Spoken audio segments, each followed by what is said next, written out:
السلام علیکم ورحمۃ اللہ وبرکاتہ، نحمده ونصلی علی رسولہ الکریم، اما بعد فاعوذ باللہ من الشیطان الرجیم، بسم اللہ الرحمن الرحیم، رب اشرح لی صدری ویسر لی امری واحلل عقدۃ من لسانی یفقہوا قولی۔ لو أنزلنا هذا القرآن على جبل لرأيته خاشعا متصدعا من خشية الله وتلك الأمثال نضربها للناس لعلهم يتفكرون۔ امثال القرآن پروگرام کے سلسلے میں آج ہم صحابہ کرام کے کردار کی مثال پڑھیں گے جو تورات اور انجیل میں بیان ہوئی ہے، جس کا ذکر قرآن مجید نے کیا سورۃ الفتح آیت نمبر 29 میں۔ ارشاد باری تعالیٰ ہے، محمد رسول اللہ والذین معه أشداء على الكفار رحماء بينهم تراهم ركعا سجدا يبتغون فضلا من الله ورضوانا سيماهم في وجوههم من أثر السجود ذلك مثلهم في التوراة ومثلهم في الإنجيل كزرع أخرج شطأه فآزره فاستغلظ فاستوى على سوقه يعجب الزراع ليغيظ بهم الكفار وعد الله الذين آمنوا وعملوا الصالحات منهم مغفرة وأجرا عظيما۔ محمد اللہ کے رسول ہیں اور وہ لوگ جو ان کے ساتھ ہیں کافروں پر سخت ہیں، آپس میں مہربان ہیں۔ آپ انہیں رکوع اور سجدہ کرتے ہوئے دیکھیں گے، وہ اللہ کا فضل اور رضامندی چاہتے ہیں۔ ان کی علامت ان کے چہروں پر سجدوں کے اثر سے ہے۔ ان کی یہ مثال تورات میں ہے اور ان کی مثال انجیل میں جیسے ایک کھیتی ہو جس نے اپنی کونپل نکالی، پھر اسے مضبوط کیا، پھر وہ سخت ہوئی، پھر وہ اپنے تنے پہ کھڑی ہو گئی۔ وہ کاشتکاروں کو خوش کرتی ہے تاکہ اللہ ان کے ذریعے کافروں کو غضبناک کرے۔ ان میں سے جو لوگ ایمان لائے اور انہوں نے نیک عمل کیے، اللہ نے ان سے بخشش اور بہت بڑے اجر کا وعدہ کر رکھا ہے۔ اس مثال کے اندر نبی صلی اللہ علیہ وسلم اور آپ کے صحابہ کا مقام، آپ کی فضیلت اور آپ کے کردار کے بارے میں بات ہوئی ہے، اور یہ مثال سورۃ الفتح میں آئی ہے۔ یہ سورۃ کریمہ اس وقت نازل ہوئی تھی جب رسول اللہ صلی اللہ علیہ وسلم ذوالقعدہ 6 ہجری میں حدیبیہ سے اس وقت واپس تشریف لا رہے تھے جب مشرکین نے انہیں عمرہ ادا کرنے سے روک دیا تھا، مسجد حرام میں داخل ہونے سے روک دیا تھا۔ وہ آپ کے اور بیت اللہ کے درمیان حائل ہو گئے تھے اور پھر آخر کار مصالحت اور معاہدے کی طرف مائل ہوئے۔ جب صلح حدیبیہ کا صلح نامہ لکھا جا رہا تھا تو رسول اللہ صلی اللہ علیہ وسلم نے یوں لکھوانا شروع کیا، محمد اللہ کے رسول کی جانب سے، یعنی محمد الرسول اللہ کی طرف سے۔ تو اس پر کفار کے سفیر سہیل بن عمر نے اعتراض کر دیا کہ ساری بات تو یہی ہے جس کی بنیاد پہ ہمارے اور تمہارے درمیان اختلاف ہے، تنازع ہے۔ اگر ہم محمد کو صلی اللہ علیہ وسلم کو رسول اللہ مان لیں تو جھگڑا ہی کیا باقی رہ جاتا ہے۔ تو انہوں نے کہا کہ اس کے بجائے محمد بن عبداللہ لکھو۔ آپ صلی اللہ علیہ وسلم چونکہ صلح کرنا چاہتے تھے ہر صورت، اس لیے آپ نے محمد الرسول اللہ کی بجائے محمد بن عبداللہ لکھنے کو کہا۔ تو اس آیت میں اللہ سبحانہ وتعالیٰ نے نبی صلی اللہ علیہ وسلم کا مقام بلند کرنے کے لیے آپ کے نام کے ساتھ رسول اللہ فرمایا ہے، اور ان کو بتایا جا رہا ہے، بلکہ ساری دنیا کو بتایا جا رہا ہے کہ اللہ ہی نے آپ کو رسول بنا کر بھیجا ہے، ہدایت دے کر بھیجا ہے، سچا دین دے کر بھیجا ہے۔ اس مثال سے پہلے سورۃ الفتح میں ہی آیت نمبر 18 میں اللہ سبحانہ تعالیٰ نے بیعت رضوان کا ذکر بھی کیا ہے، جس میں صحابہ نے موت پر بیعت کی تھی، حضرت عثمان کی شہادت کی جب خبر مشہور ہوئی تھی اس وقت، اور اس میں انہوں نے نبی صلی اللہ علیہ وسلم سے ہر حال میں اطاعت کا عہد و پیمان کیا تھا۔ تو اللہ تعالیٰ نے ان کے بارے میں فرمایا تھا لقد رضی اللہ عن المؤمنین اذ یبایعونک تحت الشجرۃ فعلم ما فی قلوبہم فانزل السکینۃ علیہم واثابہم فتحا قریبا۔ بلا شبہ یقیناً اللہ ایمان والوں سے راضی ہو گیا جب وہ اس درخت کے نیچے آپ سے بیعت کر رہے تھے تو اس نے جان لیا جو ان کے دلوں میں تھا، پس ان پر سکینت نازل کر دی اور انہیں بدلے میں ایک قریبی فتح عطا فرمائی۔ اس کے بعد سورت کے اختتام پر صحابہ کرام کی فضیلت بیان کی گئی، ان کی نمایاں صفات کا ذکر کیا گیا۔ کچھ صفات ان کی ذاتی کردار کی ہیں جو تورات میں بیان ہوئی، اور جو انجیل کے اندر صفات بیان ہوئی وہ ان کے اجتماعی کردار کے بارے میں ہے۔ تو آئیے دیکھتے ہیں آیات کو۔ سب سے پہلے فرمایا محمد الرسول اللہ، محمد اللہ کے رسول ہیں۔ قرآن مجید میں عموماً آپ صلی اللہ علیہ وسلم سے جب خطاب کیا جاتا ہے یا آپ کا ذکر آتا ہے تو نام کی بجائے مختلف القاب آتے ہیں، جیسے یا ایھا النبی، یا ایھا الرسول، یا آپ کے دیگر نام شاہدن و مبشرا و نذیرا و داعیا الی اللہ و سراجا منیرا وغیرہ۔ لیکن لفظ محمد قرآن مجید میں صرف 4 بار آیا ہے۔ سورۃ آل عمران میں وما محمد الا رسول، اور محمد ایک رسول ہی تو ہیں، اور سورۃ الاحزاب میں ما کان محمد ابا احد من رجالکم ولکن رسول اللہ وخاتم النبیین، محمد تمہارے مردوں میں سے کسی کے باپ نہیں بلکہ وہ اللہ کے رسول اور خاتم النبیین ہے۔ اور اسی طرح سورۃ محمد میں والذین آمنوا وعملوا الصالحات وآمنوا بما نزل علی محمد وهو الحق من ربهم، اور جو لوگ ایمان لائے اور انہوں نے نیک اعمال کیے اور اس پر ایمان لائے جو محمد پر نازل کیا گیا صلی اللہ علیہ وسلم، اور وہی ان کے رب کی طرف سے حق ہے۔ جہاں تک لفظ محمد کا تعلق ہے تو یہ حمد سے ہے، ہا میم دال سے، اور جس کی تعریف کی جاتی ہے اسے محمود کہا جاتا ہے، اور محمد کا معنی بھی یہی ہے وہ جس کی تعریف کی جائے۔ لیکن دونوں میں فرق کیا ہے؟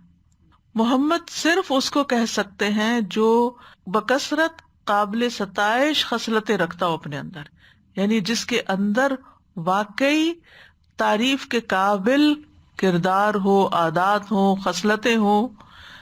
لیکن محمود کسی کی بھی جب تعریف کی جاتی ہے تو مفعول کے وزن پر محمود ہو جاتا ہے، چاہے وہ تعریف جو ہے وہ حقیقت پر مبنی ہے یا نہیں، یا اس کے اندر وہ کوالٹیز ہیں یا نہیں۔ جیسے عام طور پر بادشاہوں وغیرہ کی شاعر جو تھے وہ تعریفیں کیا کرتے تھے جن میں کچھ باتیں بہت مبالغے پر مبنی ہوتی تھی، لیکن محمد لفظ کے اندر یا محمد کے معنوں میں یہ بات پائی جاتی ہے کہ واقعی وہ خصائل موجود ہوں اور کثرت سے موجود ہوں جن کی بنا پہ تعریف کی جا رہی ہے۔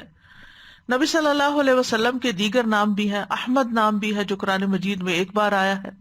آپ صلی اللہ علیہ وسلم نے فرمایا بلا شبہ میرے کئی ایک نام ہیں، میں محمد ہوں، میں احمد ہوں، میں ماہی بھی ہوں، میری وجہ سے اللہ کفر کو مٹائے گا، میں حاشر ہوں، سب لوگ میرے قدموں پہ جمع کیے جائیں گے، اور میں عاقب ہوں۔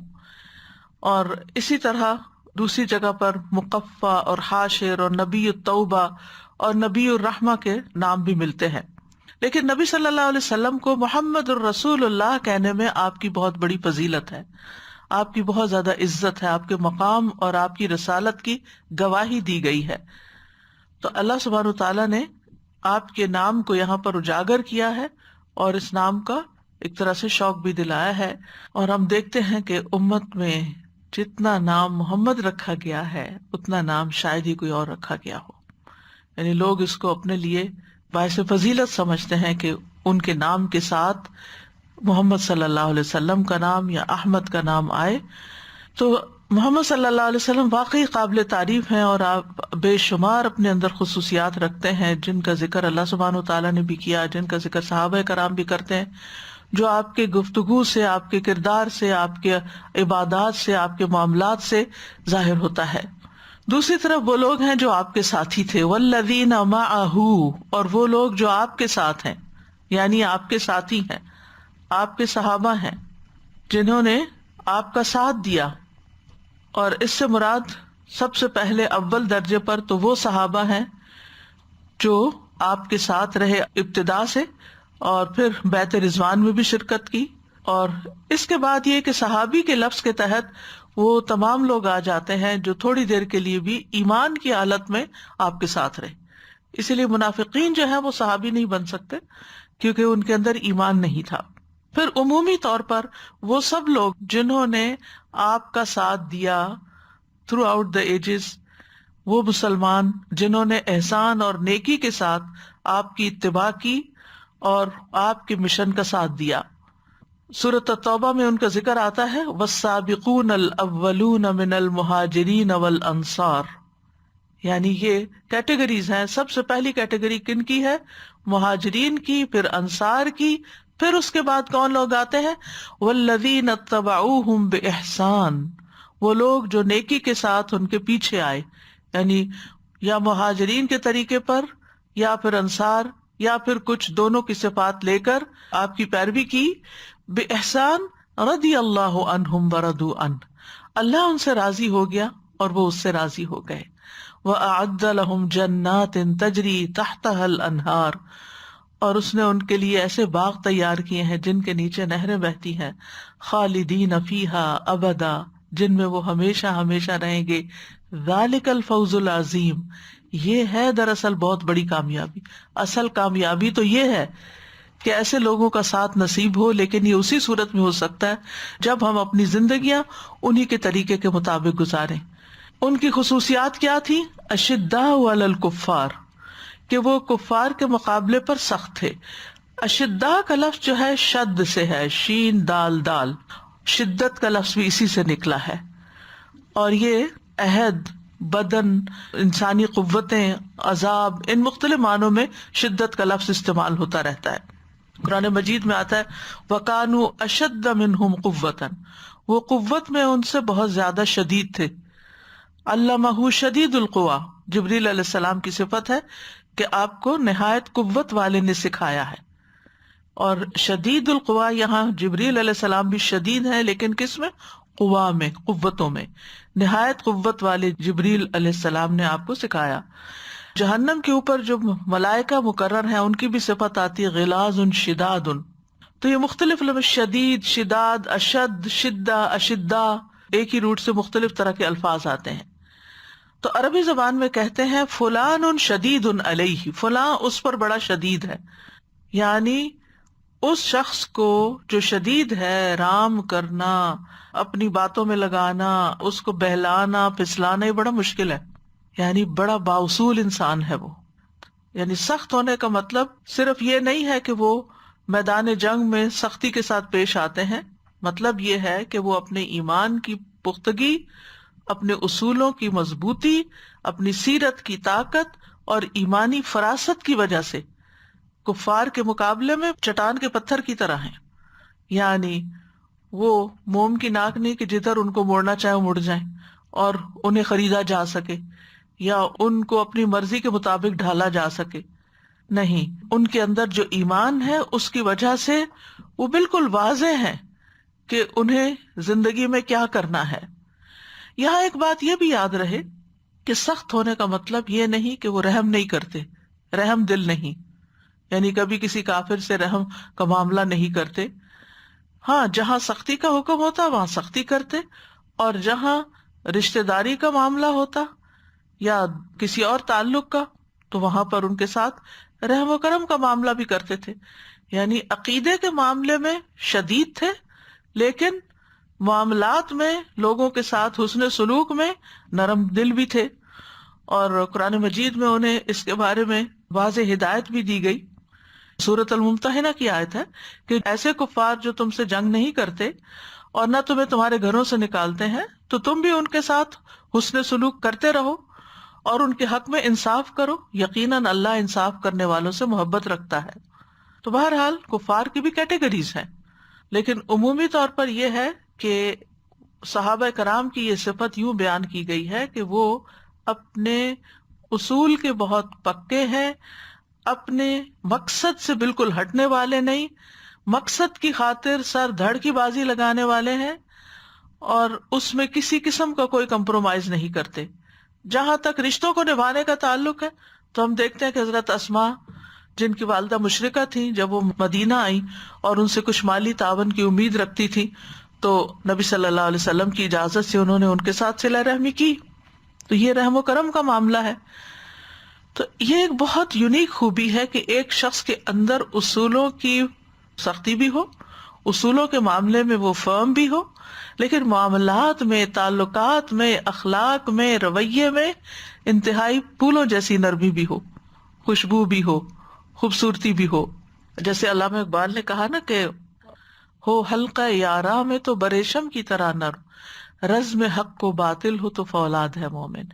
یہ اس بات کی بہت اچھی وضاحت کرتی ہے یہ شعر کا حصہ جو ہے۔ رحماء بینہم، آپس میں بڑے مہربان ہیں، یعنی اہل ایمان کا آپس کا تعلق بہت اچھا ہے۔ رحماء رحیم کی جمع ہے، اور رحم کا لفظ جو ہے رحمت، جو رقت قلب کے لیے استعمال ہوتا ہے، جس پہ جب رحم کیا جاتا ہے یا جس پہ کوئی احسان کیا جاتا ہے، کبھی کبھی اس کا استعمال صرف رقت قلب کے لیے آتا ہے کہ فلاں بہت رقیق القلب، رحیم ہے، رقیق القلب یعنی دل کا بڑا نرم ہے۔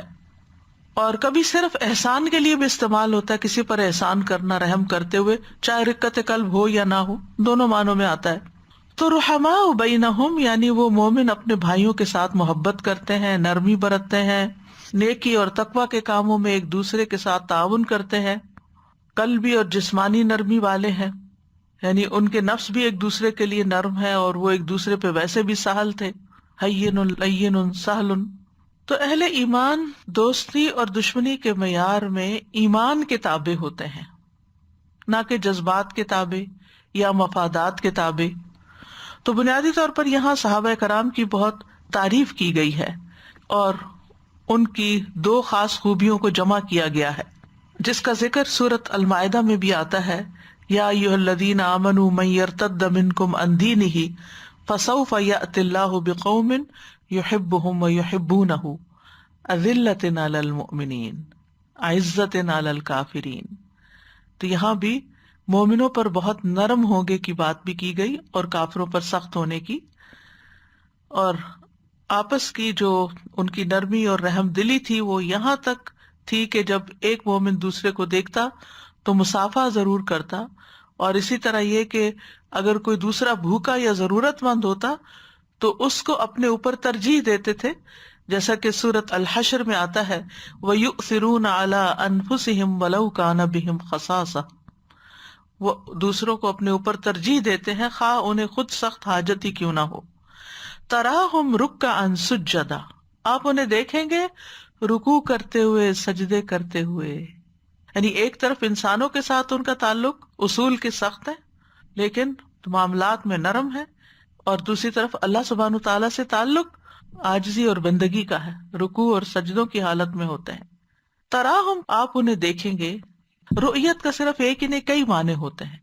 ایک معنی ہوتا ہے کسی چیز کو آنکھ سے دیکھنا، ٹھیک ہے، لَتَرَوُنَّ الْجَحِيمَ ثُمَّ لَتَرَوُنَّهَا عَيْنَ الْيَقِينِ، تم ضرور دوزخ کو اپنی آنکھوں سے دیکھ لو گے، پھر یقینی طور پر دیکھنا دیکھو گے۔ تو یہ بھی رؤیت کا معنی ہے، یعنی آنکھوں سے دیکھنا۔ دوسرا، وہم اور خیال میں کسی چیز کو دیکھنا، یعنی کسی چیز کا وہم ہونا، جیسے ہم کہتے ہیں میرا خیال ہے وہ جا رہا ہوگا، میرا خیال ہے وہ پہنچنے والا ہے، تو اس کے لیے بھی ارا کا لفظ آتا ہے عربی میں اسی روٹ سے۔ وَلَوْ تَرَىٰ إِذْ يَتَوَفَّى الَّذِينَ كَفَرُوا، کاش اس وقت کی کیفیت آپ خیال میں لائیں جب کافروں کی جانیں فرشتے نکالتے ہیں۔ تو آنکھوں سے تو کوئی نہیں دیکھ سکتا فرشتے کیا کر رہے ہیں، لیکن یہ دیکھنا پھر کیسا ہے، یعنی خیال میں دیکھنا۔ تیسرا ہے کسی چیز کے بارے میں اندیشہ محسوس کرنا، جیسے فرمایا انی ارا ما لا ترون، بے شک میں دیکھتا ہوں جو تم نہیں دیکھتے، یعنی مجھے اس کے بارے میں فکر مندی ہے۔ چوتھا ہے عقل اور بصیرت سے کسی چیز کا ادراک کرنا، جیسے ما کذب الفؤاد ما رأى، پیغمبر نے جو دیکھا تھا اس کے دل نے اس میں کوئی جھوٹ نہیں ملایا۔ یعنی پوری طرح سمجھ کے بصیرت کے ساتھ انہوں نے ادراک کیا تھا.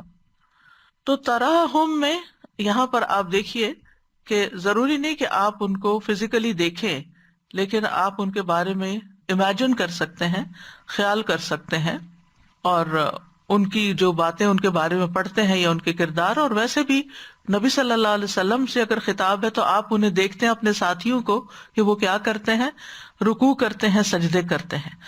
رکع کا اصل معنی ہوتا ہے جھک جانا، اور نماز میں خاص شکل پہ جھک جانا رکوع کہلاتا ہے. کبھی کبھی یہ لفظ صرف عاجزی اور انکساری کے معنی میں بھی آتا ہے، چاہے بطور عبادت ہو یا بطور عبادت نہ بھی ہو. اور سجدہ کا معنی عاجزی کرنا، فروتنی کرنا، اور اللہ کے سامنے عاجزی اور اس کی عبادت کو سجود کہا جاتا ہے. اور یہ انسان، حیوان، جمادات سب کے حق میں آتا ہے، کیونکہ سجود کی دو قسمیں ہیں. ایک وہ جو انسان کے ساتھ خاص ہے، جس میں باقاعدہ وہ زمین پہ جا کے سر رکھتا ہے اور اللہ تعالیٰ کی عبادت کرتا ہے، نماز پڑھتا ہے، جیسے فرمایا فَاسْجُدُوا لِلَّهِ وَاعْبُدُوا. اور دوسرا ہے سجود تسخیری، جو انسان، حیوانات اور جمادات سب کے حق میں عام ہے، جیسے آتا ہے وَلِلَّهِ يَسْجُدُ مَن فِي السَّمَاوَاتِ وَالْأَرْضِ طَوْعًا وَكَرْهًا وَظِلَالُهُم بِالْغُدُوِّ وَالْآصَالِ. اور جو آسمانوں میں ہیں اور جو زمین میں ہیں، وہ سارے کس کے لیے سجدہ کر رہے ہیں؟ چاروں ناچار اللہ ہی کو سجدہ کرتے ہیں. تو اب مثال کے طور پر یہ ٹیبل ہے یا کرسی ہے تو للہ من فی السماوات ومن، جو بھی کوئی ہے، تو ہم تو نہیں دیکھتے ان کو کہ کس طرح کا سجدہ ہے، تو یہ سجود تسخیری ہے، یعنی اللہ نے ان کو یہ صلاحیت بخشی کہ وہ جس بھی کنڈیشن میں وہ اللہ کے آگے جھکے رہیں.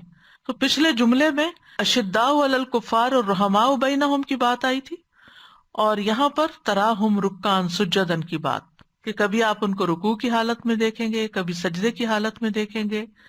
مراد اس سے کیا ہے کہ وہ اکثر نماز پڑھتے نظر آئیں گے. اس سے کیا پتہ چلتا ہے کہ وہ صرف مسجد میں فرض نماز کے لیے ہی حاضر نہیں ہوتے، بلکہ اس کے علاوہ بھی آپ ان کی دلچسپی نماز سے دیکھیں گے، یعنی ان کی محبت، ان کا شوق نماز میں بہت زیادہ ہے.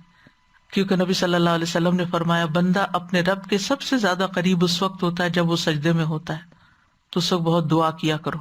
تو یہ ہے کہ ان کا دل مسجد میں اٹکا ہوا ہوتا ہے کہ نماز کے لیے پہنچے، یعنی نماز ان کے دھیان میں ہوتی ہے، ان کے سارے ٹائم ٹیبل نماز کے مطابق بنتے ہیں. اور پھر فرض نمازوں کے علاوہ، جماعت کی نمازوں کے علاوہ کبھی تہجد پڑھ رہے ہیں، اور تہجد پڑھتے وقت صحابہ کرام کی اکثریت جو تھی اس کی پابند تھی.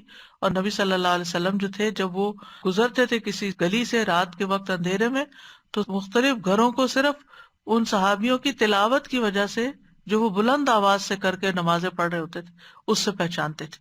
حضرت عائشہ ایک دفعہ آ رہی تھی گھر مسجد سے، تو انہوں نے حضرت ابو موسیٰ اشعری کی آواز سنی اور وہیں رک گئی اور بہت دیر تک تلاوت سنتی رہی. نبی صلی اللہ علیہ وسلم نے دیر سے آنے کی وجہ پوچھی تو عرض کیا کہ میں اس طرح تلاوت سن رہی تھی ان کی. تو آپ نے ان کے بارے میں فرمایا لقد اوتی مزمارا من مزامیر آل داؤد، کہ اتنی خوبصورت آواز ملی ہے جیسے حضرت داؤد کی آل کو ملی تھی. یہاں پر ہم ذرا اپنا کمپیریزن کریں کہ ہمارے آپس کے تعلقات کیسے، ہم ایک دوسرے پر کتنے مہربان ہیں، ایک دوسرے کے لیے کتنے کیئرنگ ہیں، اور اس کے ساتھ ساتھ نماز میں ہماری دلچسپی کتنی ہے، نماز میں کتنا دل لگتا ہے، نماز کا کتنا انتظار ہوتا ہے، نماز کا کتنا شوق ہوتا ہے. تو جو لوگ نبی صلی اللہ علیہ وسلم کے مشن کے محافظ ہوں، اپنے آپ کو آپ کے ساتھ دیکھنا چاہتے ہو، آپ کی امت میں سے، آپ کے فالوورز میں سے، تو پھر سب سے زیادہ انہیں کس چیز کا شوق ہونا چاہیے کہ جو ہی وقت ملے تھوڑی سی نماز پڑھ لیں، کچھ سجدے اور کر لیں، کیونکہ ہر سجدہ انسان کا اللہ کے ہاں درجہ بڑھاتا ہے. کبھی رات کی نمازیں پڑھ رہے ہوتے ہیں، کبھی دن کے اشراق کے، کبھی چاشت کے نوافل، اور نمازوں کے آس پاس بھی، نماز سے پہلے وضو کے. حضرت بلال کے بارے میں آپ دیکھیں کہ جب جنت میں ان کے قدموں کی چاپ نبی صلی اللہ علیہ وسلم نے اپنے آگے سنی تو ان سے پوچھا تمہارا کیا عمل ہے؟ تو انہوں نے بتایا کہ میں جب بھی میرا وضو نہیں رہتا تو وضو کرتا ہوں، جب وضو کرتا ہوں 7 نفل پڑھ لیتا ہوں. ہم میں سے آج کس کے اندر یہ خوبی پائی جاتی ہے کہ وہ اس کا اتنا اہتمام کرے؟ نماز کو ہم ایک بوجھ سمجھتے ہیں، وہ بس مارے بندے پڑھ کے تو ایسے لگتا ہے جیسے کہیں سے جان چھڑا کسی قید سے نکلے ہوں. تاک راتوں میں بھی افضل ترین عبادت کیا ہے؟ افضل ترین عبادت طویل قیام ہے، لمبا قیام ہے، لیکن ہم ساری دنیا کے کام کر لیں گے اور قیام کے وقت ہم یا بیٹھ جائیں گے یا پھر ہم کھڑے نہیں ہو سکیں گے. سفیان ثوری کہا کرتے تھے بیٹے جوانی میں قیام کر لو، بڑھاپے میں کھڑے ہونا مشکل ہوتا ہے. تو صحابہ کرام جو تھے ان کا شوق نماز تھی، اور نبی صلی اللہ علیہ وسلم بذات خود اپنے بارے میں کیا فرماتے ہیں، وَجُعِلَتْ قُرَّةُ عَيْنِي فِي الصَّلَاةِ، کہ میری آنکھوں کی ٹھنڈک نماز میں رکھ دی گئی ہے. کہ you look forward for this, نہ کہ اچھا میں جلدی سے نماز پڑھ لوں. نماز کے ساتھ ہم نے جلدی کا لفظ لگا دیا، جلدی سے بس فریضہ سر سے اتار کے پھینک کے آ جاؤں میں. یبتغون فضلا من اللہ ورضوانا، اب ان کی نیتوں کی بات ہے. سبحان اللہ، اندر کی بات بھی ہو گئی، اللہ سے تعلق کی بات بھی ہوگی، مخلوق سے تعلق کی بات بھی ہو گئی. یعنی اور کوئی بھی نہیں جانتا اس بات کو کہ وہ چاہتے کیا ہیں. اور کتنی بڑی گواہی ہے یہ، یبتغون فضلا من اللہ ورضوانا، اللہ کا فضل اور رضامندی چاہتے ہیں. یبتغون کا لفظ بغی سے ہے، بغی کہتے ہیں کسی چیز کو چاہنا، کسی چیز کا طالب ہونا. اگر کوئی حد سے تجاوز کر جائے تو وہ بغاوت ہو جاتی ہے، لیکن خاص کوشش کر کے کسی چیز کو جب طلب کیا جائے تو وہ ابتغاء کہلاتی ہے. ابتغاء مرضات اللہ، یعنی صرف چاہت، دل کی چاہت ہی نہیں یا خیالی چاہت ہی نہیں، بلکہ کوشش کے ساتھ کسی چیز کو طلب کرنا. یعنی کوشش اس طرح کہ خواہش بھی ہو اور اس کے لیے اسٹرگل بھی کر رہے ہوں. اور اگر اچھی چیز کی طلب ہو تو یہ کوشش محمود ہوگی. ابتغاء رحمت من ربک وابتغاء وجہ ربہ الاعلی. اور اگر بری چیز کے لیے ہو، لقد ابتغوا الفتنة من قبل، پہلے بھی فساد کے طالب رہے ہیں. تو فضلا من ربہم، فضل جو ہوتا ہے حق سے زائد چیز کو ہوتی ہے، ایکسٹرا، یعنی وہ چاہتے ہیں کہ رب ان پر مہربان ہو جائے. ورضوانا، اور رضائے کثیر چاہتے ہیں. ایک ہوتا ہے رضامندی، چونکہ سب سے بڑی رضامندی اللہ کی رضامندی ہے نا، تو اس لیے خاص طور پر رضائے الہی کے لیے لفظ رضوان آتا ہے. وہ جیسے آتا ہے نا وَرَهْبَانِيَّةً ابْتَدَعُوهَا مَا كَتَبْنَاهَا عَلَيْهِمْ إِلَّا ابْتِغَاءَ رِضْوَانِ اللَّهِ. حضرت عیسیٰ علیہ السلام کے ساتھیوں نے یا آپ کے فالوورز نے بھی اللہ کی رضا چاہی، لیکن اس کے لیے طریقہ درست نہیں اختیار کیا، رہبانیت کا طریقہ اختیار کر دیا، دنیا کی لذات چھوڑنے کا طریقہ. تو فما رأوها حق رعایتها، وہ پھر اس کو پورا ہی نہ کر سکے. لیکن صحابہ کرام جو تھے انہوں نے چونکہ اپنے نبی کی پیروی کی، سنت کی پیروی کی، تو وہ اس میں کامیاب ہو گئے. تو یبتغون فضلا من اللہ ورضوانا، ایک طرف وہ خیر میں اضافہ چاہتے ہیں اور دوسری طرف اللہ سبحانہ تعالیٰ کی خوشنودی بھی بہت چاہتے ہیں. یعنی وہ کہتے ہیں اللہ ہمیں اجر بھی دے لیکن اللہ ہم سے راضی بھی ہو جائے. خالی اجر نہیں چاہیے، معاوضہ نہیں خالی چاہیے، کیونکہ معاوضہ دینے والا تو یعنی مثلا کوئی کسی کے لیے کام کرتا ہے تو وہ اس کو اس کا جو عوض دیتا ہے وہ گنا چنا ہوتا ہے، کبھی تھوڑا ایکسٹرا بھی دے دیتا ہے، تو ضروری نہیں ہوتا کہ اس میں وہ راضی بھی ہو. بعض اوقات مجبوری کے تحت یا ایک کانٹریکٹ کے تحت انسان کسی کو معاوضہ دے دیتا ہے. لیکن یہاں اللہ کا دیا ہوا اجر جو ہے، ایک بندہ مومن کے دل میں کیا ہوتا ہے کہ مجھے صرف اللہ تعالیٰ اتنا نہ دے جو میں نے کیا، بلکہ اپنے فضل سے اور زیادہ دے، اور پھر مجھ سے راضی بھی ہو، خوش بھی ہو. کیونکہ اگر آپ کو کسی سے کوئی چیز مل بھی جائے اور آپ کو پتا ہو کہ آپ سے خوش نہیں، تو وہ چیز لینے کا مزہ بھی نہیں آتا. یعنی یہاں ان کی عبادات کا مقصد بھی بتایا گیا کہ وہ کیوں رکوع اور سجدے کرتے رہتے ہیں، وہ کیوں اپنی نمازوں کی حفاظت کرتے ہیں، اس کے پیچھے ان کا مقصد کیا ہوتا ہے. ہم لوگ کب لمبی لمبی نمازیں پڑھتے ہیں، سوچنے کی بات ہے. جب کوئی مسئلہ درپیش ہو، جب کوئی مصیبت آ جائے، ٹھیک ہے اللہ کے حضور بیٹھ جانا چاہیے، یا کوئی مخصوص موقع ہو، اعتکاف میں ہو، یا کوئی رمضان کی تراویح ہو، کسی امام کے پیچھے ہو، تو پھر ہم کوئی اہتمام کر لیں گے.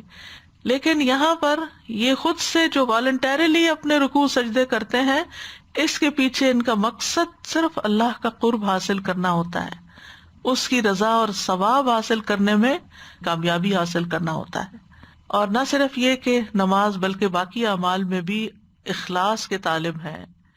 تو نماز ایسا عمل ہے نا جس میں ریاکاری بھی داخل ہو جاتی ہے. آپ ذرا خشوع سے پڑھیں، کوئی آ جائے تو آپ کے دل میں آئے گا واہ میں نے کیا کمال کیا، اور اس نے دیکھ لیا. لیکن شیطان آپ کے دل میں وسوسہ ڈال سکتا ہے. لیکن یہاں پر یہ ہے کہ وہ نمازوں سے بھی اور نمازوں کے علاوہ بھی اپنے تمام اعمال میں اپنی عقل کو خواہش پر ترجیح دیتے ہیں، دنیاوی لذت پر آخرت کے فائدے کو ترجیح دیتے ہیں اور اللہ کی رضامندی چاہتے ہیں۔ سیماہم فی وجوہہم من اثر السجود، سیماہم، سیما کا لفظ وسم سے ہے، وسم کہتے ہیں نشان لگانے کو، سمتن علامت اور نشان کو کہتے ہیں، اس سمت میں ڈائریکشن۔ وسمہ موسم بہار کی ابتدائی بارش کو کہتے ہیں جیسے آج کل ہو رہی ہے، اس لیے کہ اس سے زمین پہ گھاس کے نشان ظاہر ہونے لگتے ہیں، یعنی ابتدائی موسم بہار کے شاورز جب آتے ہیں تو ایک دم زمین ہری ہونے لگتی ہے تو وہ نشان پڑ جاتے ہیں، تو اس کو وسمہ کہتے ہیں۔ تو سیماہم فی وجوہہم، ان کے نشان ان کے چہروں میں ہوتے ہیں، من اثر السجود، سجدوں کے نشان کی وجہ سے، یعنی ان کی اطاعت کی علامت ان کے چہرے پر نظر آتی ہے، عبادت کے نشان ظاہر ہوتے ہیں۔ اس سے مراد عام طور پر جو لیا گیا ہے وہ یہ کہ ان کے اندر خشوع اور تواضع ہوتا ہے، ان کا اچھا اخلاق ہوتا ہے، جیسے ابن عباس نے کہا کہ اس سے مراد اچھے اخلاق ہیں، مجاہد کہتے ہیں اس سے مراد ان کا خشوع اور تواضع ہے۔ منصور مجاہد سے کہتے تھے میرا خیال یہ تھا کہ اس سے مراد ماتھے کے اوپر وہ نشان ہے جو سجدے کے اثرات سے ہوتا ہے، انہوں نے کہا یہ تو ان کی پیشانیوں پہ بھی ہوتا ہے جن کے دل فرعون سے بھی زیادہ سخت ہوتے ہیں، تو اس پہ مت بھولیں کہ کسی کے سامنے صرف نشان نظر آ۔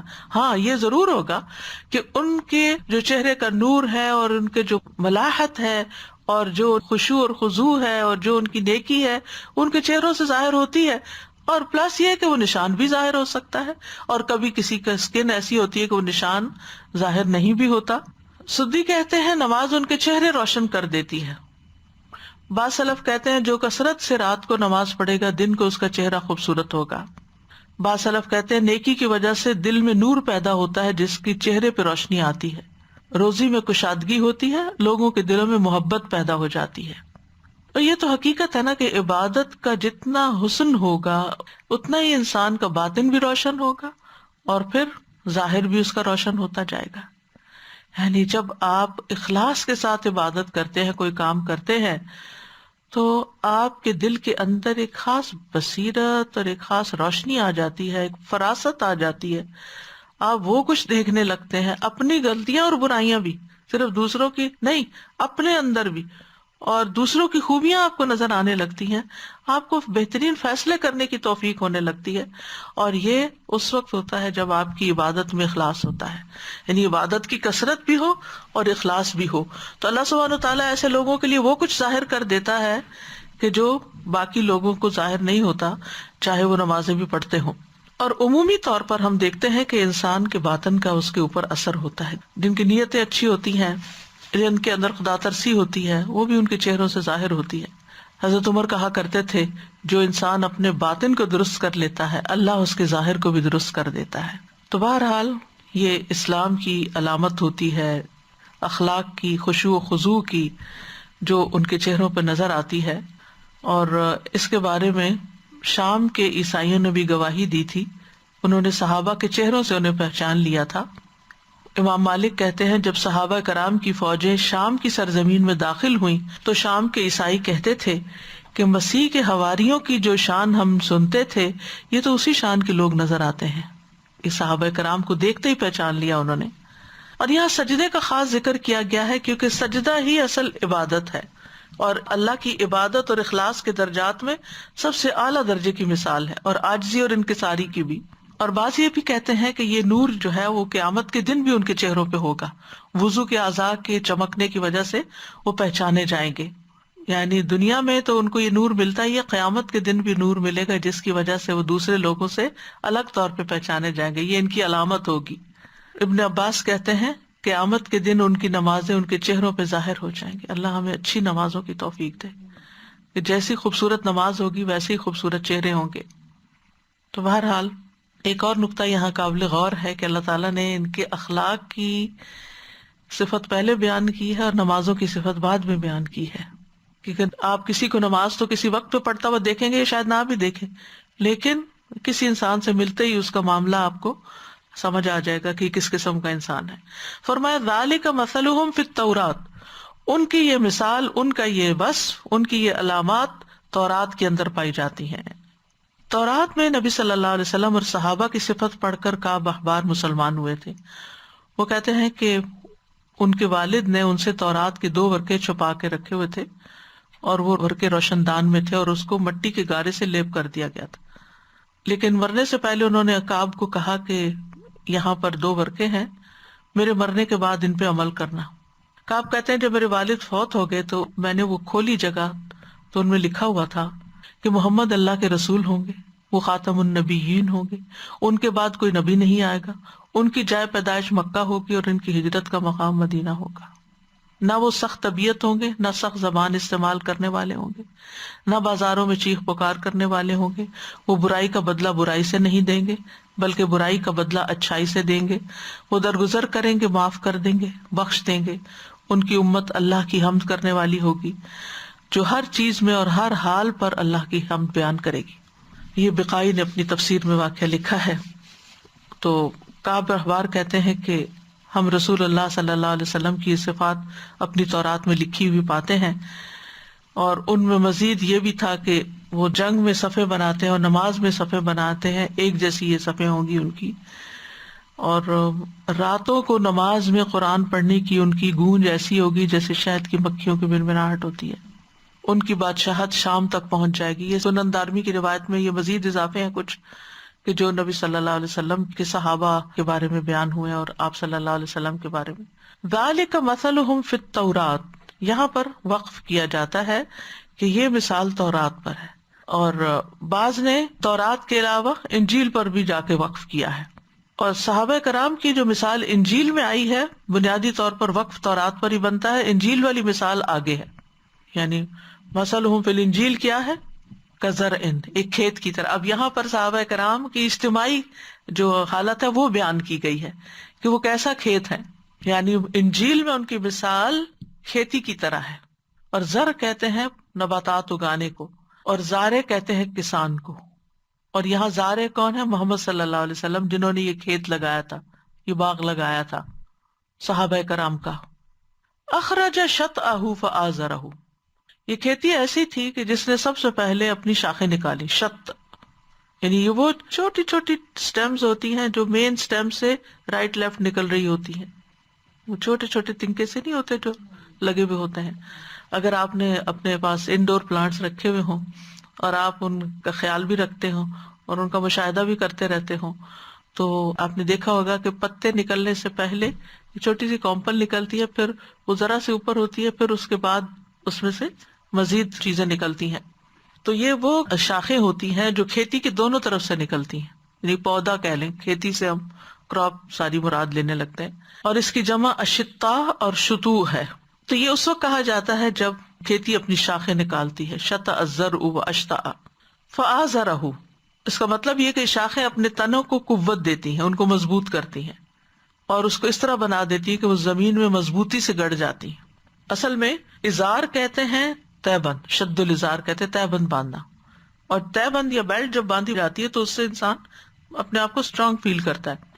اسی طرح نصرن معزرن کا لفظ آپ نے حدیث میں پڑھا ہوگا، ٹھیک ہے، مضبوط کرنے کے معنوں میں آتا ہے. تو اخرج شطأہ فآزرہ، یعنی اس کی کومپل نکلی اور اس کی شاخیں نکلی اور پھر اس نے اس کو مضبوط کر دیا. یعنی اپنے چھوٹے چھوٹے تنکے نکالے جو اس کی جڑوں اور تنوں کے آس پاس اگے. تو یہ نبی صلی اللہ علیہ وسلم کے جو صحابہ ہیں وہ آپ کے ساتھ ساتھ گرو کر رہے ہیں. آغاز میں تھوڑے تھے، پھر وہ بڑھتے گئے، کھیت بڑا ہوتا گیا. اور پھر جب گھنا کھیت ہوتا ہے، اگر آپ امیجن کریں گندم کا کھیت کبھی آپ نے دیکھا ہو، چاول کا دیکھا ہو، آپ مشاہدہ کریں، غور و فکر کریں تو آپ کو یہ بات بہت اچھی طرح سمجھ آئے گی کہ ابتدا میں جب بیج ڈالے جاتے ہیں نا تو زمین پہ کیا نکلتا ہے؟ جیسے چھوٹی چھوٹی گھاس نکلی ہوئی ہو، بکھری بکھری بکھری بکھری سی. تھوڑے سے بڑے ہوتے ہیں تو وہ تھوڑے اور قریب ہو جاتے ہیں، لیکن جب وہ فل بلوم میں ہوتے ہیں تو اتنے تھک ہوتے ہیں کہ اس کے بیچ میں سے گزرنا بھی مشکل ہوتا ہے. وہ سیسا پلائی ہوئی دیوار کی طرح ہوتے ہیں، یعنی وہ کھیت کے اندر جو پودے ہیں. فاستغلظ، پھر وہ سخت ہو گئے. استغلظ غلیظ سے ہے، غلیظ کا معنی ہوتا ہے موٹا اور سخت ہونا. فاستغلظ علی سوقہ، پھر وہ موٹی ہوئی اور طاقتور ہو گئی، اپنے تنے پہ مضبوط ہو گئی، یعنی وہ کھیتی. اور دیگر نباتات کے اگنے کی جگہ نہیں چھوڑی انہوں نے. جو اچھا کھیت ہوتا ہے وہ بڑھ کے ایسے ہو جاتا ہے آپس پہ یکجان کہ پھر اور چیزیں اس کے اندر جگہ نہیں پکڑتی، لیکن جو انڈیویجلی پودے ہیئر اینڈ دیئر لگے ہوئے ہوتے ہیں ان کے ساتھ ویڈز بھی آ جاتی ہیں. فاستوى على سوقه، پھر وہ اپنی ساق پر اپنے تنے پہ کھڑی ہو گئی. یعنی ساق ویسے تو پنڈلی کو بھی کہتے ہیں، تو جو تنا ہوتا ہے درخت کا یا پودے کا اس کے لیے بھی استعمال ہوتا ہے. تو مطلب پہلے شروع میں کیسے ہوتا ہے ڈھیلی ڈالی سی، پھر اس کے بعد اسٹرانگ ہو کے سیدھی کھڑی ہو گئی. اور یہ انتہا درجے کی مشقت کے بعد کا حال ہوتا ہے، تب استقامت نصیب ہوتی ہے. تو ماہر کاشتکار وہ نہیں ہوتا جو بیج کو بس جنگل میں بکھیر دے تاکہ بارش کا پانی اس کو سیراب کرے یا ہوائیں ادھر ادھر اڑا کے لے جائیں. ماہر اور تجربہ کار کاشتکار وہ ہوتا ہے کہ جو بہترین بیج، بہترین مٹی اور بہترین پانی کا انتخاب کرتا ہے اور پھر اپنے پودے کی دیکھ بھال اور حفاظت بھی کرتا ہے یہاں تک کہ پودا اللہ کے اذن سے پھل دینے لگتا ہے. تو اس مثال میں محمد صلی اللہ علیہ وسلم کو کاشتکار سے تشبیہ دی گئی. پہلے ابتدائی ایمان لانے والے مومنوں کو کھیتی کے ان بیجوں کے ساتھ تشبیہ دی گئی جن کو زمین میں کاشتکار کاشت کرتا ہے. یہ وہ لوگ ہیں جیسے ابو بکر، خدیجہ، علی، عمار، بلال رضی اللہ عنہم اجمعین. اور پھر اس کے بعد آگے آتے گئے دیگر مسلمان جو ان کے ہاتھوں یا نبی صلی اللہ علیہ وسلم کے ہاتھوں مسلمان ہوئے، اور یہ گروہ بڑھتا گیا اور مضبوط ہوتا گیا. یعنی صحابہ کرام کی تعداد بڑھتی گئی اور دیکھتے ہی دیکھتے ایک باغ لگ گیا. یعجب الزراع، ایسی کھیتی کاشتکار کو بہت حیرت میں ڈال دیتی ہے کہ یہ کیسے ہو گیا اور کتنا خوبصورت ہو گیا. یعنی دیکھ کے بھی نظروں کو اچھی لگتی ہے اور اللہ کی قدرت بھی نظر آتی ہے. یعنی اگر آپ کبھی کسی گاؤں میں رہے ہوں یا آپ فارم پہ جا کے دیکھیں ایسی چیزوں کو، تو اللہ کی قدرت نظر آتی کہ ایک دانہ جس سے 7 بالیاں نکلی اور پھر وہ مضبوط ہوئی اور انہوں نے بیج اٹھائے، اور پھر صرف ایک دانہ تھوڑی، تو اس کھیت میں جتنے بھی تھے ان سب نے یہی کیا، تو وہ سب مل کے کیا کچھ بن گئے، پھر حیرت کا سبب بن گئے. یعجب، حیرت میں ڈالتی ہے، یعنی خوش کرتی ہے. مراد اس سے خوش کرنا ہے، کیونکہ حیرت کی چیز بعض اوقات انسان کی خوشی کا باعث بھی ہوتی ہے نا. سرپرائزز لوگ اسی لیے دیتے رہتے ہیں. تو مطلب یہ ہے کہ یہ کھیتی اپنی قوت، اپنی شکل و صورت کے اعتبار سے لوگوں کو بہت اچھی لگتی ہے. ابتدا میں پتلی تھی، کمزور تھی، جدا جدا تھی، پھر جب بڑھنے لگی تو ایک دوسرے کے قریب آ گئی. یعنی پودا چھوٹا ہوتا ہے تو دور ہوتا ہے، لیکن جب وہ بڑا ہو جاتا ہے تو ایک دوسرے کے اندر مکس اپ ہو جاتا ہے. اسی لیے اگر آپ کبھی پودے لگائیں تو آپ کو معلوم ہوگا کہ آپ مناسب فاصلے پر پودا لگاتے ہیں تاکہ اس کو بڑھنے کی جگہ ملے. اس نے بڑھنا ہے. تو صحابہ کرام بھی جب وہ بڑھے تو پھر وہ آپس میں بھی ایک دوسرے کے بہت قریب ہو گئے، سیسا پلائی ہوئی دیوار ہو گئے. شروع میں ان کی حالت کمزور تھی لیکن بعد میں وہ اسٹرانگ ہو گئے. جیسے سورۃ انفال میں آتا ہے نا، وَاذْكُرُوا إِذْ أَنْتُمْ قَلِيلٌ مُسْتَضْعَفُونَ فِي الْأَرْضِ تَخَافُونَ أَنْ يَتَخَطَّفَكُمُ النَّاسُ فَآوَاكُمْ وَأَيَّدَكُمْ بِنَصْرِهِ وَرَزَقَكُمْ مِنَ الطَّيِّبَاتِ لَعَلَّكُمْ تَشْكُرُونَ. یاد کرو جب تم بہت تھوڑے تھے، زمین میں نہایت کمزور تھے، ڈرتے تھے کہ لوگ تمہیں اچک کے لے جائیں گے. ایک اکیلا پودا چھوٹا باریک اٹھانا، اتارنا، کھینچنا بہت آسان ہوتا ہے، لیکن اتنی بڑی کھیت کو ہاتھوں سے تو کوئی نکال ہی نہیں سکتا. فرمایا کہ تمہیں ڈر تھا کہ لوگ تمہیں اچک کے لے جائیں گے، تو اس نے تمہیں جگہ دی اپنی مدد کے ساتھ، تمہیں قوت بخشی، تمہیں پاکیزہ چیزوں سے رزق دیا تاکہ تم شکر ادا کرو. اس کو آپ اس مثال سے بھی دیکھ سکتے، جیسے ایک بچہ ہوتا ہے نا، آپ 1 منٹ میں اس کو اٹھا کے اوپر لے جاتے، وہ بےچارے کا اپنے سے یہ نہیں ہوتی کہ میں نے نہیں اٹھنا، اور بعض سے بڑا ظلم کرتے، اٹھا کے اپنے سر سے بھی اوپر اس کو اچھالتے رہتے ہیں بال کی طرح. لیکن جب انسان ہیوی ویٹ، اسٹرانگ مسل بلڈ ہو جاتے ہیں اس کے، تو پھر کسی کے لیے اس کو اٹھا کے ہلکا سمجھ کے ادھر سے ادھر کرنا مشکل ہوتا ہے. تو یہی بات ہے کہ ابتدا میں کمزور تھے لیکن پھر مضبوط ہو گئے. اللہ سبحانہ تعالیٰ نے نبی صلی اللہ علیہ وسلم کے ہاتھوں یہ کھیت جو لگوایا، یہ باغ جو لگوایا اور اس کو اتنی مضبوطی عطا کی، اس کے پیچھے ایک مقصد یہ بھی تھا، لیغیظ بہم الکفار، کہ ان کی مضبوطی، ان کی کثرت، ان کی آپس کی محبت اور ان کی عبادت، ان سب چیزوں کو دیکھ کر جو ان کے دشمن ہیں وہ غیظ و غضب میں آتے رہیں. جسے کہا نا، قل موتوا بغیظکم، بدبختو مر جاؤ اپنے غصے میں. تو یہاں ہے لیغیظ بہم الکفار. غیظ کہتے سخت غصے کو، وہ حرارت جو انسان اپنے دل کے دوران خون تیز ہونے پہ محسوس کرتا ہے نا، یعنی ہاٹ فیلنگ آنے لگتی ہے غصے سے، یہ وہ غیظ ہوتا ہے. یعنی اللہ سبحانہ تعالیٰ نے صحابہ کرام کو اور آپ کے پیروکاروں کو ایسا کمال دیا کہ جس کو دیکھ کے پھر ان کے دشمن غصے میں آتے تھے کہ وہ سمجھتے تھے یہ کبھی ختم ہو جائیں گے، یہ تو بہت کمزور ہے، بس اکڑ جائیں گے، زمین سے چلے جائیں گے، یہاں سے نکل جائیں گے. لیکن مکہ سے نکل کر جب وہ مدینہ میں گئے تو انہوں نے جڑ پکڑ لی. اسی طرح یہ کہ کھیتی سے خیر بھی بہت پہنچتی ہے، تو صحابہ کرام سے لوگوں کو بہت خیر پہنچی، یعنی ان کی قوت ایمان اور قوت عمل جو تھی وہ لوگوں کو دین کی طرف لانے کا سبب بنی. یہاں ایک سائیڈ نوٹ کے طور پر یہ ہے کہ صحابہ سے وہی محبت کرے گا جس کے اندر ایمان ہوگا، اور ان سے غصہ اور غضب کس کو ہوگا؟ جس کا ایمان درست نہیں ہوگا، کیونکہ یہ لیغیظ بہم الکفار. ابو عروہ زبیری کہتے ہیں ہم امام مالک کی مجلس میں حاضر تھے، ایک شخص نے بعض صحابہ کرام کی تنقیص کے کچھ کلمات کہے، یعنی صحابہ کے شان میں گستاخی کی. تو امام مالک آیت پوری تلاوت کر کے جب ان الفاظ پہ پہنچے لیغیظ بہم الکفار، تو کہنے لگے جس شخص کے دل میں صحابہ میں سے کسی کے ساتھ غیظ ہو تو اس کو اس آیت کی وعید ملے گی. اگر صحابہ کے ساتھ تمہیں ناراضگی ہے نا کوئی، تو پھر اس کے لیے تیار ہو جاؤ. امام مالک نے یہ تو نہیں فرمایا کہ وہ کافر ہو جائے گا، لیکن فرمایا کہ اس کو یہ وعید پہنچے گی. مطلب یہ ہے کہ پھر وہ انہی جیسے کام کرنے لگے گا. وعد اللہ الذین آمنوا وعملوا الصالحات منہم مغفرۃ واجرا عظیما، اللہ نے ان لوگوں سے جو ایمان لائے اور صالح عمل کیے ان کے لیے مغفرت اور اجر عظیم کا وعدہ کر رکھا ہے. وعدہ کا مطلب ہوتا ہے وعدہ کرنا، پرومس کرنا، خیر اور شر دونوں کے لیے ہوتا ہے، لیکن وعید آ جائے تو پھر دھمکی کے لیے ہوتا ہے، شر کے لیے ہوتا ہے. تو یہاں پر خاص طور پر صحابہ کرام مراد ہے، اور پھر اس کے علاوہ جو لوگ ایمان لا کر عمل صالح کریں ان کے لیے بخشش بھی ہے اور اجر عظیم بھی ہے. انہوں نے فضل مانگا تھا، اللہ نے ان کو فضل عطا کر دیا، بے پایا ثواب اور اجر عطا کیا، پاکیزہ رزق کا وعدہ کیا.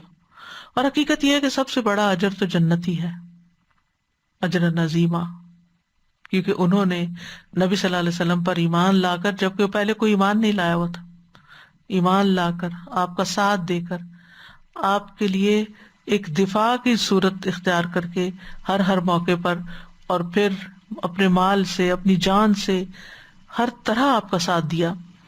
اور پھر آپ کے بعد بھی دین کی خدمت اور دین کی مدد اور دین کو لوگوں تک پہنچانے میں اپنے گھر بار بھی چھوڑے، اپنے علاقے چھوڑے، جہاد کیے، پھر مال قربان کیے، اور ہر طرح کی قربانی کی انہوں نے.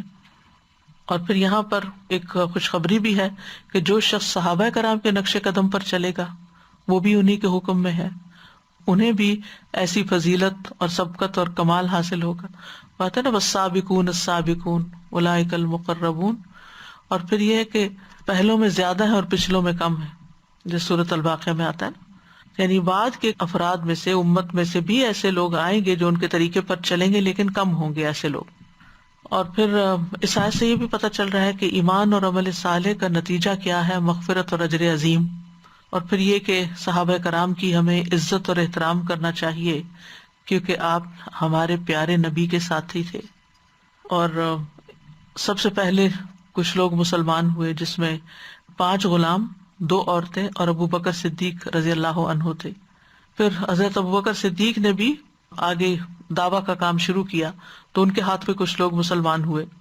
حضرت ابو بکر صدیق کی قربانیاں آپ کے سامنے ہیں، کس طرح انہوں نے اپنا جان مال قربان کیا، نبی صلی اللہ علیہ وسلم کے ساتھ مکہ میں بھی لازم رہے، آپ کا دفاع کرتے رہے، غار میں آپ کے ساتھی تھے، ہجرت کے سفر میں آپ کے ساتھی تھے، مدینہ جا کر بھی ہر جنگ میں حاضر تھے، بدر ہو، احد ہو، خندق ہو، حنین ہو، تبوک ہو، کہیں آپ کا ساتھ نہیں چھوڑا. پھر حضرت خدیجہ کا، یعنی خاتون کا کردار آپ دیکھیے، آپ نے ان کے بارے میں فرمایا وہ مجھ پر اس وقت ایمان لائی جب لوگ کفر کر رہے تھے، میری اس وقت تصدیق کی جب لوگ میری تکذیب کر رہے تھے، اپنے مال سے میری ہمدردی اس وقت کی جب لوگوں نے مجھے اس سے دور رکھا. کیسی کیسی قربانیاں انہوں نے کی. غزوات میں ہم دیکھتے ہیں کہ کس طرح آپ کا دفاع کیا ام عمارہ رضی اللہ تعالی عنہا نے، حضرت طلحہ بن عبید اللہ نے، سعد بن ابی وقاص نے. جب کفار نے آپ کے اوپر حملہ شروع کیا تو انہوں نے آپ کو گھیرے میں لے لیا، آپ نے فرمایا کہ ان کو کون مجھ سے ہٹائے گا تو اس کے لیے جنت ہے، وہ جنت میں میرا رفیق ہوگا. تو انصار میں سے ایک شخص پڑا یہاں تک کہ وہ شہید ہو گیا. پھر دوبارہ آپ نے یہ بات فرمائی. پھر ایک اور آیا، 7 انصاری اسی طرح شہید ہوئے آپ کا دفاع کرتے ہوئے. پھر وہ اپنے ماں باپ آپ پہ فدا کرنے والے تھے. اور کس طرح ابو طلحہ رضی اللہ تعالیٰ عنہ جب تیر چلاتے تھے تو کہتے تھے میرے ماں باپ آپ پہ قربان، آپ سر نہ اٹھائیے کہیں کافروں کا کوئی تیر آپ کو نہ لگ جائے. اور وہ کہتے کہ ان کا سینہ نبی صلی اللہ علیہ وسلم کے آگے آگے رہا کہ اگر کوئی تیر آئے تو ان کو لگے، آپ صلی اللہ علیہ وسلم کو نہ لگے. کس طرح حضرت عائشہ بنت ابی بکر اور ام سلیم جنگ احد میں زخمیوں کو پانی پلا رہی تھی. اس کے برعکس منافقین کا کردار کیا تھا کہ رسول اللہ صلی اللہ علیہ وسلم سے اعراض برتتے تھے، یعنی آپ کے قریب نہیں آتے تھے. یصدون عنک صدودا، پھر جنگوں میں پیچھے رہ جاتے تھے. غزوہ احد میں ان کا کردار کیا تھا. تو بنیادی طور پر اس مثال سے یہ پتہ چلتا ہے کہ صحابہ کرام کی یہاں فضیلت بیان ہوئی ہے، ان کا کردار بیان ہوا ہے کہ جن سے اللہ تعالیٰ راضی ہو گیا ہے وہ سب لوگوں سے افضل لوگ ہیں. حدیث میں آتا ہے کہ اللہ نے لوگوں کے دلوں کا جائزہ لیا، سب سے افضل دل محمد صلی اللہ علیہ وسلم کا پایا اور پھر اس کے بعد آپ کے صحابہ کا پایا تو ان کو اپنے نبی کے وزیر بنا دیا. ہمیں صحابہ جیسا ایمان لانے کا حکم ہے. فَإِنْ آمَنُوا بِمِثْلِ مَا آمَنْتُمْ بِهِ فَقَدْ اهْتَدَوْا، اگر وہ ایسا ایمان لائے جیسے تم ایمان لائے ہو تو یقیناً وہ ہدایت پا گئے. اور صحابہ کرام کی جو فضیلت ہے وہ اس اعتبار سے بھی ہے کہ وہ نبی صلی اللہ علیہ وسلم کی رفاقت میں تھے. ابن عمر فرمایا کرتے تھے محمد صلی اللہ علیہ وسلم کے صحابہ کو برا نہ کہنا، پس ان میں سے کسی ایک صحابی کا گھڑی بھر ٹھہرنا یعنی نبی کی صحبت میں تم میں سے کسی کی زندگی بھر کے عملوں سے بہتر ہے. اسی طرح سعید بن زید کہتے ہیں صحابہ میں سے کسی ایک آدمی کا رسول اللہ صلی اللہ علیہ وسلم کے ساتھ جہاد میں حاضر رہنا اور اس میں اس کے چہرے کا غبار آلود ہو جانا تمہاری ساری زندگی کے اعمال سے کہیں زیادہ بہتر ہے، خواہ نوح علیہ السلام کی زندگی کیوں نہ مل جائے. یعنی جو ان کی قربانیاں اور جو ان کا اخلاص ہے ان کا مقام بہت بڑا ہے.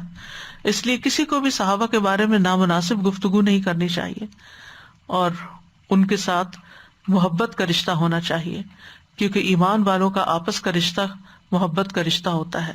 والمؤمنون والمؤمنات بعضهم اولیاء بعض، ایک جسم کی مانند ہوتے ہیں، ایک عمارت کی مانند ہوتے ہیں، آپس میں ایک دوسرے کے خیر خواہ ہوتے ہیں. بیمار ہو تو بیمار پرسی کرتے ہیں، فوت ہو جائے تو کفن دفن اور جنازے میں شریک ہوتے ہیں، دعوت دے تو قبول کرتے ہیں، ملاقات کرے تو سلام کرتے ہیں، چھینک آئے تو دعا دیتے ہیں، غائب ہو تو خیر خواہی کرتے ہیں، پھر آسانی اور نرمی والے ہوتے ہیں، ایک دوسرے سے محبت اور انس رکھتے ہیں، بھائی بھائی بن کے رہتے ہیں، ایک دوسرے کی مدد میں رہتے ہیں، ایک دوسرے کی تکالیف اور پریشانیاں دور کرتے ہیں اور اپنے آپ کو ہمیشہ مدد کے لیے پیش کرتے ہیں، پیچھے نہیں رہتے. اور چھوٹے چھوٹے کاموں میں بھی ایک دوسرے کی مدد کرتے ہیں، ایک دوسرے کے لیے آئینہ ہوتے ہیں. تو کرنے کے کام کیا ہے کہ صحابہ کرام کے کردار کا مطالعہ کریں، اس کو اختیار کرنے کی کوشش کریں، ان سے محبت کریں، ان جیسے اعمال کے لیے سرگرداں ہوں، ان سے بغض نہ رکھیں، ان کے بارے میں بدگمانی نہ کریں، ان کے آپس کے اختلافات کو اجتہادی اختلافات سمجھیں. آپس میں بھی جن لوگوں کے ساتھ آپ رہتے ہیں، چاہے گھر والے ہوں، سسرال ہوں، میکے ہوں، ماں باپ کا گھر ہو، کسی ہاسٹل میں رہتے ہو، جہاں بھی لوگوں کے ساتھ مل کے رہتے ہیں محبت اور اتفاق سے رہیں. اور پھر نمازوں کی پابندی، نمازوں کی کثرت، رکوع اور سجود کی خوبصورتی اور اس میں زیادہ وقت لگانا، محبت سے کرنا. پھر یہ کہ جیسے صحابہ نے دین کے پھیلانے کے لیے کوششیں کی، یعنی وہ آپ کے مددگار بنے دین کو دور دور تک لے جانے کے، تو اسی صف میں ہم بھی شامل ہو جائیں، دین کے پودے لگائیں، لوگوں میں دین کے نشر و اشاعت کریں. اور اسی طرح جو کام انہوں نے کیے ان نیک کاموں میں ہم بھی آگے بڑھیں، ہم بھی جلدی کریں. اللہ تعالی ہمیں عمل کی توفیق عطا فرمائے. ربنا اغفر لنا ولاخواننا الذين سبقونا بالایمان ولا تجعل في قلوبنا غلا للذين آمنوا ربنا انك رؤوف رحيم. اللهم احسنت خلقي فاحسن خلقي. اللهم اهدني لاحسن الاخلاق لا يهدي لاحسنها الا انت واصرف عني سيئها لا يصرف عني سيئها الا انت.